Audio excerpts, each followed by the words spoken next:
So this is something that I've been putting off for a little bit, and it's the organization of all my old files.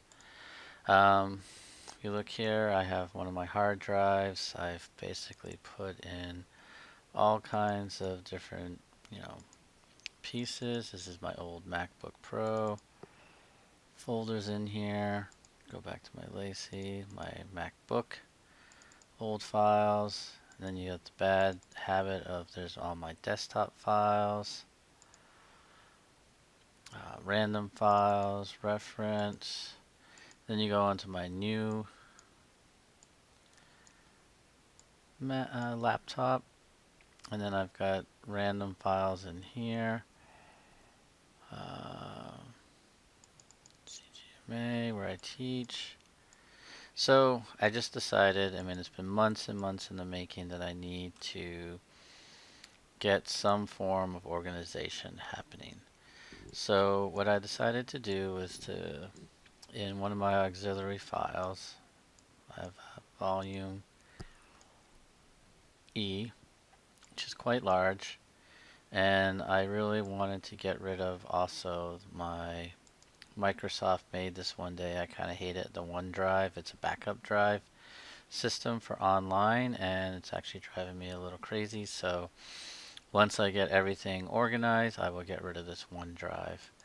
So what I started to do is from the base level from my E volume is I started this filing structure that hopefully I can fine tune as I work across. So I knew off the bat that I'll use this numeric and then title of the different folders that I want to use and work from here. So I've already set up a standard documents folder that I'll be using. Studio EB will be the moniker for my work. So if we dive into there, we go in here, and then this is a reference area where I started to fill things in. So this will be all my photography within the reference folder. Speed trees, megascans, artists that I have collected work from, and 2 tutorials. And I'll keep adding to here. So I believe I'll be adding things like models and textures and things like that. So, and then number 2, I started a projects folder. Then within there, I have matte painting, illustration, teaching. I would imagine I can expand this outward. Teaching is a good one to go into. Various places I've taught at, my blog. So, and then within my blog, I have previous blogs. If I go back to teaching, then here's CGMA, the classes that I'm currently teaching, contract, anything else in there. And then the class that I've been teaching, previous semesters, the content that I've used to create. I'll probably create this in the same caps version. And so on. So I just wanted to, illustrate here. The reason why I did this is basically I had too many folders within folders that were really causing, well, just a mess. And I just really needed to fine tune how I'm going to search and allocate where my assets are. So let me try to dive into a previous file. And if you see here, this was a file format that I was using before. So I had my Mac Pro Documents Projects Library workflow, and then in here I would have the software that I used.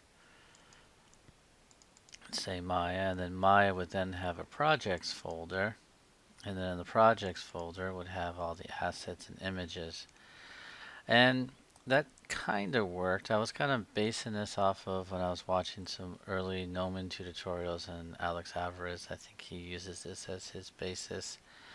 But the only thing I didn't like about this is I had to, go back into this library section and keep going back to the projects that were being worked on. Projects. And I wasn't, as you can even see between the different softwares, I didn't use the same naming convention. There's no projects folder and world machine. And that just made me think, oh, maybe I should go back to something that I'm more used to, like at my old work.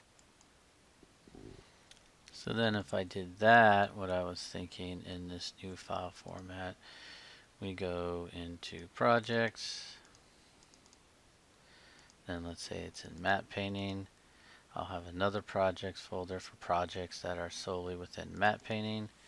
And here's an example, O1 Castle. And then what you would have inside, Castle would then be Photoshop for your Photoshop files, Maya, Nuke, ZBrush. This is kind of mimicking what Work had. So, maybe there's subfolders. Obviously within Maya, there'd be the Maya subfolders. And maybe within Nuke, you would have scenes, and then read in like TIFFs. Or even out here, you could actually have your textures or reference within the castle, which then would, the reference would then get put into the main reference area.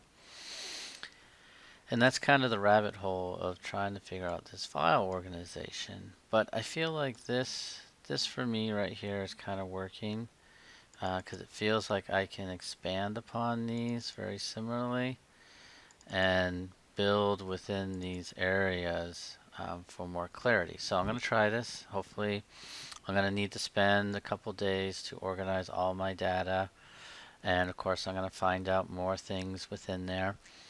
But hopefully within there I'll keep this kind of thing. So now what I'm assuming is every time I have a new project, I'll always keep Photoshop as the first, Maya as the second, Nuke third, and then any other programs that I usually use. Now whether or not I'm going to like this numeric, I can always take it out. But I kind of like that things are very bolded and I can tell what things are. Now the other thing I want to talk about is naming conventions, and this comes up all the time. And this was kind of the impetus when I was thinking about posting, and I saw this on LinkedIn and got a kick out of it. And this, happens to all of us, right? Someone names a file new, or then you get new final, new final, final, new final, finalist, final, new final, final. I mean, you get the hint. I mean, it's just funny. So I just figured in terms of naming conventions, this would really come in handy. So let me show you, and the same as this. So typically the way I usually work is, this is a carryover from my work, is you never want to use special characters when naming something. So no, special characters like that.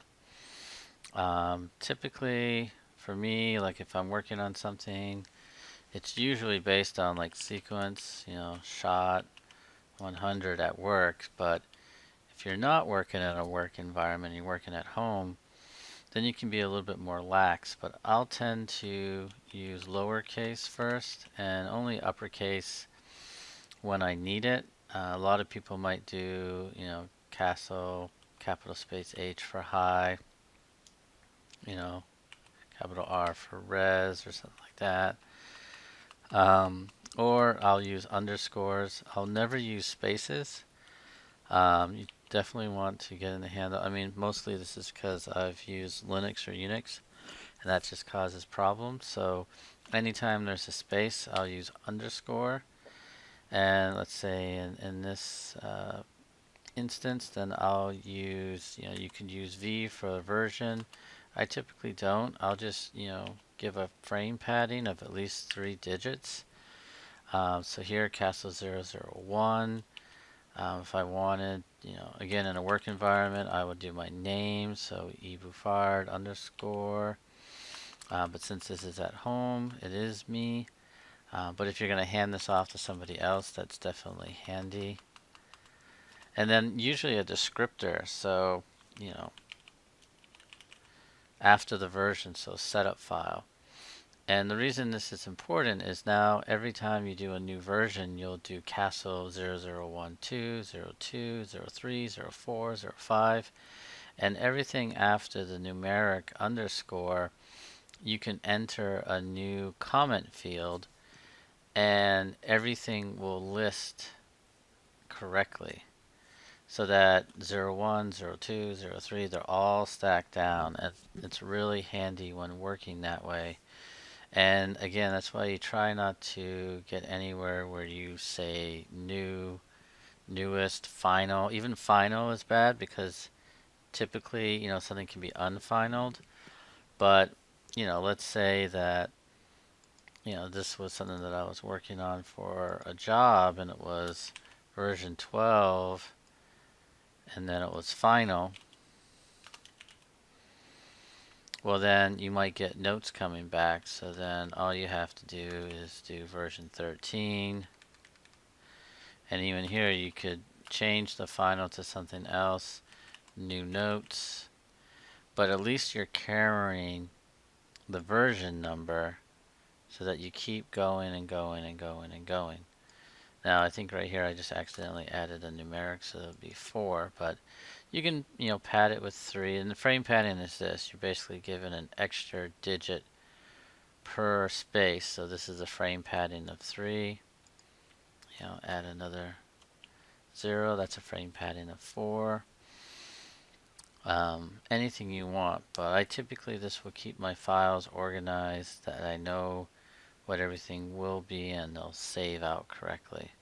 Nothing too fancy in terms of a topic this week, but it is something that's really important. And once you start doing a naming convention and doing a file and folder system, you want to stick to it. So that way everything that you do is the same, and you'd want to mirror that on your thumb drives or on your hard drives so that you can quickly pull volumes in and out and know that you're not missing data.